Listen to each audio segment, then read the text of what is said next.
అందరికీ నమస్తే. అందరూ ఎలా ఉన్నారు? అందరూ బాగున్నారని అనుకుంటున్నానండి. ఇవి పొంగల్లో వీడియోస్ అండి. నాకు అప్పుడు ఎడిట్ చేయడానికి కుదరలేదు, అందుకని ఇప్పుడు ఎడిట్ చేసి పెడుతున్నానండి. ఇది భోగి ముందు రోజు వీడియో అండి. మా పిల్లలు లేచిన వెంటనే మేడపైకి వెళ్ళి పక్షులన్నిటికి బియ్యం అయి పెడుతున్నారండి. పిలుస్తున్నారు వాళ్ళని రమ్మని. మా క్రియాన్స్ ఇసుకతో ఆడేస్తున్నాడండి. ఈ పండగ అన్ని రోజులు వాడు ఇసుకతో ఆడాడు. వాడికి ఇసుక అంటే చాలా ఇష్టం. ఇక్కడ దొరకదు కాబట్టి ఎక్కడ ఇసుక దొరికితే అక్కడ ఇసుకతో ఆడుతూ ఉంటాడు. ఆ పిక్క ఉంటుంది కదా కంకర, వాటిని లోడేసుకుంటాని. మా చిన్నోడు ఎంత పిలిచినా సరే ఏ పక్షి పిచ్చుకు కూడా కిందకి రాలేదండి. పైనుంచే వెళ్తున్నాయి అన్నీ.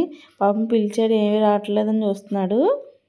పిల్లలైతే ఈ వారం రోజులు బాగా ఎంజాయ్ చేశారండి. బాగా ఆడుకున్నారు. విజయవాడలో అలాంటివి ఏమి ఉండవు కదా. ఇదే మేము ఉండేది అపార్ట్మెంటు. ఏం కనిపించవు పక్షులు కానీ ఏమీ. క్రియాన్స్ కూడా బాగా ఆడుకున్నాడండి. థెరపీలు కూడా ఏమీ లేవు కదా, ప్రశాంతంగా ఆడుకున్నాడు. వచ్చేటప్పుడు కూడా రానని చెప్పి గొడవ చేశారు. ఇక్కడ నుంచి సన్ రైజ్ చాలా బాగా కనపడుతుందండి. ఆ కొబ్బరి మొక్కల్లోంచి సూర్యుడు వచ్చినట్టున్నది. ఇంకా నా ఫోన్లో సరిగ్గా అయితే రికార్డ్ అవ్వలేదండి. కొంతసేపు పిల్లలు ఆడుకున్న తర్వాత మేము కిందకి దిగేసామండి. పిల్లలకి టిఫిన్ తినిపించేసి మేము రెడీ అయ్యి బయటికి వెళ్తున్నాము. ఎందుకంటే మా హస్బెండ్ కాల్ బాగా వాచిపోయిందండి. అసలు నడలేకపోతున్నారు. హాస్పిటల్లో చూపిందామని చెప్పి మేము కాకినాడ వెళ్తున్నాము. కాకినాడ వెళ్ళి మధ్యదారిలో ఇది ఉంటుందండి. మొత్తం పంట పొలాలన్నీ కోసేశారు. లేదంటే వ్యూ చాలా బాగుంటుంది గ్రీన్ కానీ. కాకినాడ అయితే వచ్చేసామండి మేము హాస్పిటల్కి. ముందు మా హస్బెండ్ ఒకరు వెళ్ళి వస్తానన్నారు, కానీ మా పిల్లలు అసలు ఊరుకోలేదు. వాళ్ళు కూడా రెడీ అయ్యారు వెళ్ళడానికి. సర్లే వచ్చే అంటే మేము కూడా రెడీ అయ్యి వచ్చేసామండి. హాస్పిటల్లో బాగా లేట్ అయిపోయిందండి. అప్పటికే మా పిల్లలు అసలు కుదురుండట్లేదు. ఎంత ఆపినా ఆగట్లేదు. మా మావయ్య గారు కాకినాడలోనే ఉంటారండి. మా మావయ్య గారు అబ్బాయికి ఫోన్ చేశారు. ఫోన్ చేస్తే వాడు వచ్చి మమ్మల్ని తీసుకుని వెళ్ళాడు. వీడేనండి మా మావయ్య గారు అబ్బాయి సంతోష్. నాకు మా తమ్ముడు ఎలాగో వీడు అంతేనండి.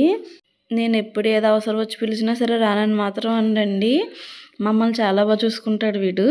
మేమంటే చాలా ఇష్టం వీడికి. మేము అసలు కాకినాడ ఎప్పుడో రావాలండి. మా అంకుల్కి యాక్సిడెంట్ అయింది.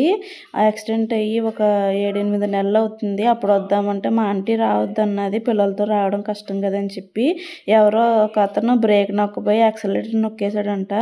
వెనకాల బండి మీద వెళ్తుంది మా అంకుల్కి గుద్దేసింది. గుద్దేస్తే చాలా పెద్ద యాక్సిడెంట్ అయింది. మా అంకుల్ అసలు చాలా స్లోగా నడుపుతాడండి. ఎవరన్నా గంటలో తీసుకెళ్ళి ప్లేస్కి మా అంకుల్ ఒక 2 గంటలు పడుతుంది తీసుకెళ్ళడానికి, అంత స్లో నడుపుతాడు. ఇంకా మా అంకుల్ పూర్తిగా నడలేకపోతున్నాడండి. సపోర్ట్ తోటే నడుస్తున్నాడు. మా హస్బెండ్ హాస్పిటల్ నుంచి వచ్చేటప్పటికి 3 అయిందండి టైము. మేము మా ఆంటీ వాళ్ళ ఇంటి దగ్గర లంచ్ చేసేసి కొంతసేపు కూర్చుని వెళ్ళిపోయామండి.